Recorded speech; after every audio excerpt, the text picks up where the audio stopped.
Hi hello ಎಲ್ಲರಿಗೂ ನಮಸ್ಕಾರ. ಜ್ಯೋತಿ ಪಾಕಶಾಲೆಗೆ ತಮ್ಮೆಲ್ಲರಿಗೂ ಸ್ವಾಗತ.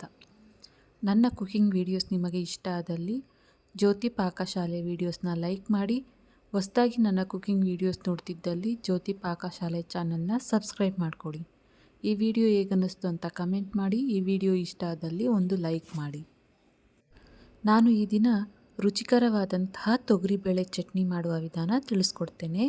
ಮನೆಗೆ ಯಾವುದೇ ರೀತಿಯಾದಂತಹ ತರಕಾರಿ ಇಲ್ಲದೆ ಇದ್ದಾಗ ತೊಗರಿಬೇಳೆಯನ್ನು ಬಳಸ್ಕೊಂಡು ಟೇಸ್ಟಿಯಾದಂತಹ ಚಟ್ನಿನ ಮಾಡ್ಕೊಳ್ಬೋದು. ಇದು ಚಪಾತಿಗೆ ಅನ್ನಕ್ಕೆ ತುಂಬಾ ಚೆನ್ನಾಗಿರುತ್ತೆ. ಬನ್ನಿ ತೊಗರಿಬೇಳೆ ಚಟ್ನಿ ಮಾಡೋದು ಹೇಗೆ ಅಂತ ನೋಡೋಣ. ನಾನಿಲ್ಲಿ ಮೊದಲಿಗೆ ಗ್ಯಾಸ್ ಮೇಲೆ ಕಡಾಯಿ ಇಕ್ಕಿ ಗ್ಯಾಸ್ ಹಚ್ಕೊಳ್ತೇನೆ. ಇದಕ್ಕೆ ನಾನಿಲ್ಲಿ 1 ಕಪ್ಪಷ್ಟು ಅನ್ಪಾಲಿಶ್ಡ್ ತೊಗರಿಬೇಳೆನ ಯೂಸ್ ಮಾಡ್ತಾ ಇದ್ದೀನಿ. ನೀವು ಯಾವುದಾದ್ರೂ ಯೂಸ್ ಮಾಡ್ಕೊಳ್ಬೋದು. ನಾನಿಲ್ಲಿ 1 ಕಪ್ಪಷ್ಟು ತೊಗರಿಬೇಳೆನ ಹಾಕ್ಕೊಳ್ತಾ ಇದ್ದೇನೆ. ಇವನ್ನ ಲೋ ಫ್ಲೇಮಲ್ಲೇ ಚೆನ್ನಾಗಿ ಫ್ರೈ ಮಾಡ್ಕೊಳ್ಬೇಕು.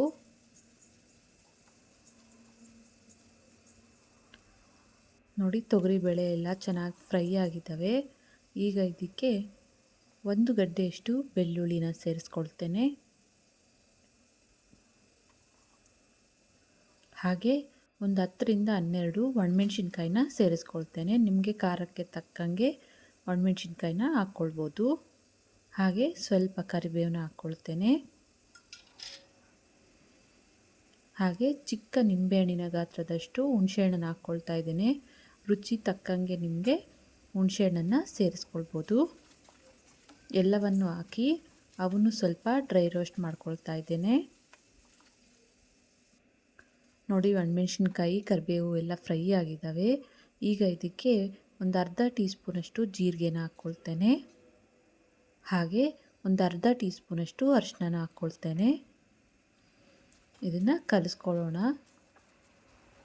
ನೋಡಿ, ಎಲ್ಲವೂ ಫ್ರೈ ಆಗಿದ್ದಾವೆ. ಗ್ಯಾಸ್ ಆಫ್ ಮಾಡ್ಕೊಳ್ತೇನೆ. ಇದು ಸ್ವಲ್ಪ ತಣ್ಣಗಾದ ನಂತರ ಇದನ್ನು ಮಿಕ್ಸಿಗೆ ಹಾಕ್ಕೊಳ್ಬೇಕು. ನಾವು ಡ್ರೈ ರೋಸ್ಟ್ ಮಾಡ್ಕೊಂಡಿರೋ ಪದಾರ್ಥಗಳು ಸ್ವಲ್ಪ ತಣ್ಣಗಾಗಿದ್ದಾವೆ. ಅವನ್ನು ಮಿಕ್ಸಿ ಜಾರಿಗೆ ಹಾಕ್ಕೊಳ್ತೇನೆ. ನೋಡಿ, ಮಿಕ್ಸಿ ಜಾರಿಗೆ ಹಾಕ್ಕೊಂಡಿದ್ದಾಯಿತು. ಇದಕ್ಕೆ ರುಚಿಗೆ ತಕ್ಕಷ್ಟು ಉಪ್ಪನ್ನು ಸೇರಿಸ್ಕೊಳ್ತೇನೆ. ಇದನ್ನು ಮಿಕ್ಸಿ ಮಾಡ್ಕೊಳ್ತೇನೆ.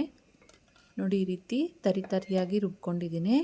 ಇದಕ್ಕೆ ಸ್ವಲ್ಪ ನೀರು ಹಾಕಿ ಇದನ್ನು ನುಣ್ಣಗೆ ರುಬ್ಕೊಳ್ತೇನೆ. ಮೊದಲಿಗೆ ನೀರು ಹಾಕಿದ್ವಿ ಅಂದರೆ ನುಣ್ಣಗಾಗೋಲ್ಲ. ಹಾಗಾಗಿ ಮೊದಲಿಗೆ ಸ್ವಲ್ಪ ಹಾಗೆ ರುಬ್ಕೊಂಡು ಆನಂತರ ನೀರು ಹಾಕಿ ಈ ರೀತಿ ನುಣ್ಣಗೆ ರುಬ್ಕೊಳ್ಬೇಕು. ಈಗ ತೊಗರಿಬೇಳೆ ಚಟ್ನಿಗೆ ಒಗ್ಗರಣೆ ಮಾಡ್ಕೊಳ್ಳೋಣ.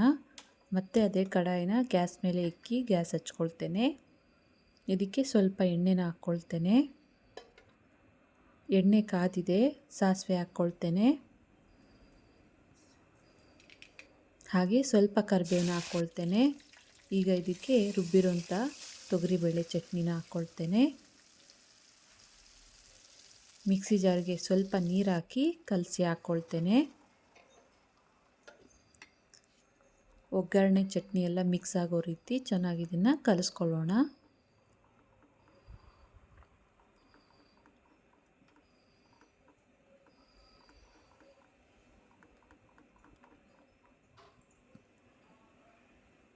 ಇದಕ್ಕೆ ಪ್ಲೇಟ್ ಮುಚ್ಚಿ ಒಂದು 2 ನಿಮಿಷ ಚೆನ್ನಾಗಿ ಇದನ್ನು ಬೇಯಿಸ್ಕೊಳ್ಳೋಣ.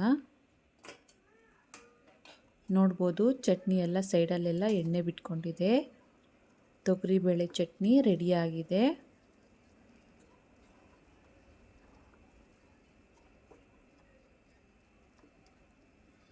ಗ್ಯಾಸ್ ಆಫ್ ಮಾಡ್ಕೊಳ್ತೇನೆ. ಇದನ್ನು ಒಂದು ಬಟ್ಲಿಗೆ ಸರ್ವ್ ಮಾಡ್ತೇನೆ. ನೋಡಿದ್ರಲ್ಲ, ಸುಲಭವಾಗಿ ಮಾಡ್ಕೊಳ್ಬೋದಾದಂತಹ ಹಾಗೆ ಟೇಸ್ಟಿಯಾದಂತಹ ತೊಗರಿಬೇಳೆ ಚಟ್ನಿ. ಇದು ತುಂಬಾ ಟೇಸ್ಟಿಯಾಗಿರುತ್ತೆ. ಒಮ್ಮೆ ಟ್ರೈ ಮಾಡಿ. ಈ ರೆಸಿಪಿ ನಿಮಗೆ ಇಷ್ಟ ಆಗಿದೆ ಅಂದ್ಕೊಳ್ತೇನೆ. ಇಷ್ಟ ಆದಲ್ಲಿ ಈ ವಿಡಿಯೋಗೊಂದು ಲೈಕ್ ಮಾಡಿ. ಯಾರೆಲ್ಲ ಸಬ್ಸ್ಕ್ರೈಬ್ ಮಾಡ್ಕೊಳ್ದೆ ವಿಡಿಯೋ ನೋಡ್ತಿದ್ದಲ್ಲಿ ಪ್ಲೀಸ್ ಸಬ್ಸ್ಕ್ರೈಬ್ ಮಾಡ್ಕೊಳ್ಳಿ. ಈ ವಿಡಿಯೋ ಹೇಗನ್ನಿಸ್ತು ಅಂತ ಕಮೆಂಟ್ ಮಾಡಿ, ಲೈಕ್ ಮಾಡಿ, ಶೇರ್ ಮಾಡಿ. ಧನ್ಯವಾದಗಳು.